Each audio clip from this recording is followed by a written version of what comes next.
Effendi, mohon maaf tadi penjelasan Anda saya potong, silakan dilanjutkan. Iya, jadi agak lupa ini. Tapi gini. Oke, gagal atau berhasil kemarin Gini. diplomasinya Pak Jokowi? Nah, itu pertanyaannya yang pasti berhasil. Oke. Ya, saya orang yang pertama ingin menyalam beliau. Jujur, saya juga nazar waktu menyampaikan di forum raker kami dengan Menlu. Jujur waktu itu suasananya sangat pesimis. Bahkan suara saya dianggap itu ngapain. Saya mengatakan kita selain amanat di preambul undang-undang konstitusi kita, itu Prof. Hikmah sangat paham itu, kita ikut serta, ya kan, itu kata aktif namanya, dan presidensi G20 kesempatan kita, dan beliau sebagai vice chairman dari satu United Nation body yang ada di UN ya. Jadi, dan saya melihat ada, kalau istilah saya waktu pun Bu Retno agak kurang setuju, saya bilang dengan keluguan Pak Presiden, Bang jangan lugu lah, konotasinya kan kesannya ini. Saya mengatakan ya lugu dalam politik luar negeri, buktinya Bapak menemui Ukraine Presiden kan pakai iPad, pakai laptop. Kalau Pak Prof. Hikmah jadi Menlu pasti nggak bolehin tuh pakai iPad. Itu kan terkesan dia nggak menguasai masalahnya. Ya pede aja kenapa sih kayak Bung Karno begitu. Dirangkul aja bahwa kamu dalam keadaan yang itu, kami berempati, simpati untuk perdamaian. Apa yang kau mau kami akan lakukan. Bung Effendi, tapi tadi Anda sempat bilang bahwa di rapat Komisi 1 sebetulnya dalam itinerary itu memang tidak ada kaitannya dengan misi perdamaian, lebih ke fungsi Pak Jokowi sebagai presidensi G20 dan kepentingan untuk mengamankan stok pangan dunia. Apa yang bisa Anda elaborasi dari ini? Iya, untuk 4 hal yang saya tahu. Pertama, beliau memang menyampaikan keprihatinan dan harapan untuk perdamaian. 1. Kemudian yang kedua, untuk jaminan suplai untuk food dan energi yang ketiga. Yang keempat, mengundang untuk hadir di G20. Itu toh. Nah, bahwa ada masalah gandum di wilayah Ukraina yang disuspend diblokade oleh Rusia, itulah yang mungkin disalah artikan seolah-olah itu pesan itu yang dibawa oleh The Messenger ini kepada Bapak Presiden Putin. Itulah yang seolah-olah dibias di media internasional, seolah-olah kami tidak pernah meminta Presiden Indonesia untuk menyampaikan pesan itu. Tapi saya yakin Pak Jokowi, karena itu kan pakai interpreter itu.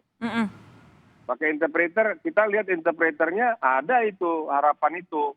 Ya sepanjang blokade itu dibuka, kami silakan, kan Ukraina mengatakan begitu. Baik. Jadi sekali lagi saya mengatakan bahwa Pak Jokowi berhasil. Alhamdulillah beliau masuk 12 jam, kemudian kurang lebih 6 jam di Ukraina, di Kiev, kemudian di wilayah yang sangat kental dengan pertempuran, kemudian kembali 12 jam lagi, tidak ada namunnya. Memang yang saya lihat waktu di Rusia, Pak Presiden itu ada menyampaikan suatu lontaran untuk menjadi penengah dalam hal komunikasi. Tidak secara tegas, ada protokol menyediakan diri sebagai mediator, penengah dalam artian mediator dan menyiapkan Indonesia sebagai wilayah untuk tempat perundingan. Jadi saya tidak tahu apakah ini seperti informal. Saya kira Prof. Hikmah yang lebih paham istilah dalam protokol di diplomasi itu. Tapi niat itu disampaikan. Terbukti dari joint statement baik di Ukraina maupun di Moskow, di Kremlin, itu dua-duanya menyampaikan. Bahkan saya menyayangkan waktu di joint statement di Kremlin, ya Putin terlalu menyatakan jasa dia kepada Indonesia. Ya, bahwa hey lihat, look, dia bilang, kami memberikan banyak kontribusi kepada negaramu sejak awal kemerdekaan sampai dengan saat ini. Jadi artinya ingat loh, lu jangan pernah melakukan lagi seperti yang lu lakukan pada saat memberikan satu pro kepada resolusi Oke. Yang pertama, dan Prof. Hikmah juga mengingatkan itu. Oke, Baru inilah resolusi kedua kita. Ini kan posisi tawar kita yang tidak firm. betul. Jadi Pak Jokowi di situ ketika dia berangkat dari Jakarta tidak di brief dengan baik.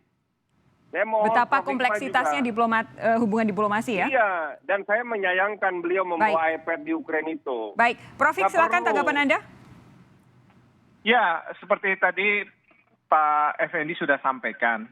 Pertama, Indonesia tidak akan pernah dicatat dalam sejarah bahwa ketika Indonesia memegang presidensi G20, Indonesia tidak berupaya untuk melakukan tanda kutip penghadiran perdamaian gencatan senjata.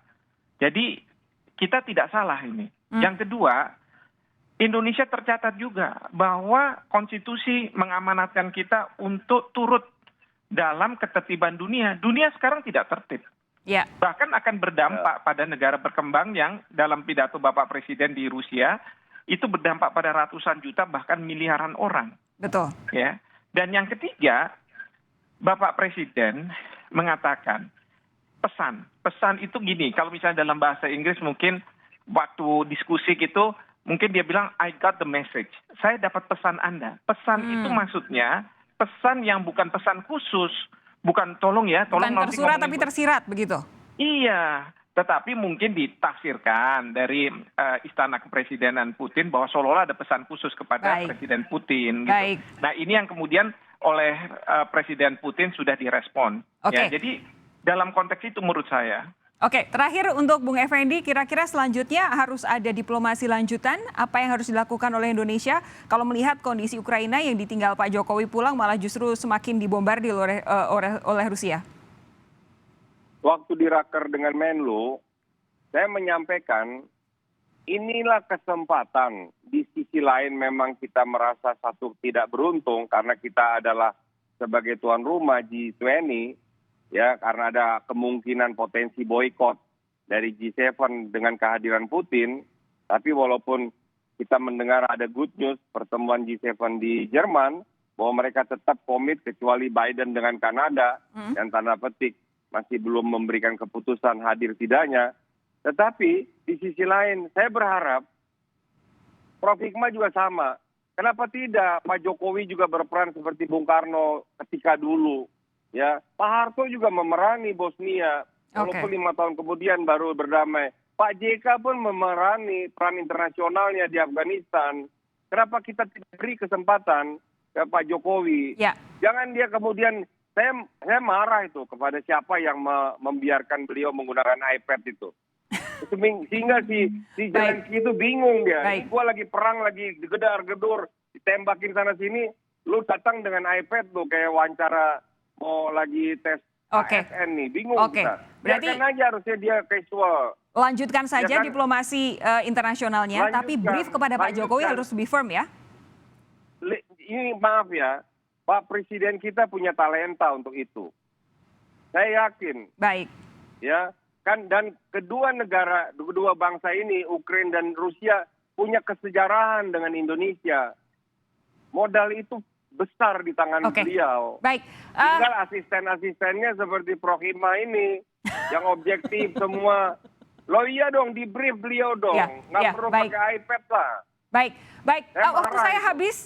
Bung Effendi, untuk membahas ini kita nanti lanjutkan di lain waktu. Terima kasih sekali lagi sudah bergabung bersama kami di Sapa Indonesia Malam. Pak Hik juga terima kasih. Baik. Terima kasih. Saya Salam nantikan dari Bali. ngobrol lagi berdua dengan Anda berdua ini seru sekali. Tapi yang jelas kita akan lanjutkan lain waktu. Terima kasih sekali lagi Prof. Hik dan juga Bung Effendi Simbolon.